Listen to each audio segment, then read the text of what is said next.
শিল পাটায় ঘষাঘষি মরিচের দান শেষ হলেও পাটায় পিষা যে কোনো জিনিসের স্বাদটা কিন্তু আলাদা। আর ভর্তা যদি হয় তার তো জুড়ি মেলাই ভার। এখানে আমি খারকুলের কিছু পাতা নিয়ে নিয়েছি। এগুলোকে আপনারা কী পাতা বলেন আমাকে কমেন্টে জানাবেন।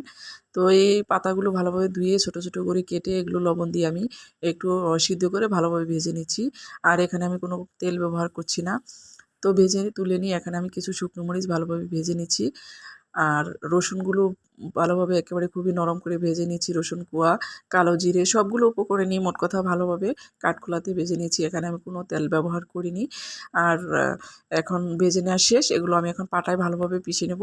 প্রথমে মরিচটা লবণ দিয়ে ভালোভাবে পিষে নিচ্ছি, কারণ হচ্ছে মরিচ পিষতে একটু সময় লাগে। সেজন্য আমি লবণ দিয়ে অল্প পরিমাণ পানি দিয়ে ভালোভাবে পাটায় পিষে নিচ্ছি। এরপর একে একে খারকোলের পাতা, কালো জিরে এবং রসুনগুলো ভালোভাবে পিষে নিচ্ছি। পাটায় পিষা যে কোনো ভর্তার স্বাদটাই কিন্তু আসলে আলাদা। আর এখানে আমি যে উপকরণগুলো ব্যবহার করেছি প্রত্যেকটা উপকরণই কিন্তু খুবই হেলদি, খুবই উপকারী। তো এইভাবে আমি ভালোভাবে পাটায় পিষে ভর্তাটা তৈরি করে নিয়েছি। এখানে আমি কোনো তেল ব্যবহার করব না। আর আপনারা এই ভর্তাটা কীভাবে তৈরি করেন অবশ্যই আমাকে কমেন্টে জানাবেন। আর যদি আমার এই ভর্তা রেসিপিটি ভালো লেগে থাকে তাহলে অবশ্যই লাইক, কমেন্ট এবং শেয়ার করে আমার পাশে থাকবেন। ধন্যবাদ সবাইকে। আল্লাহ হাফেজ।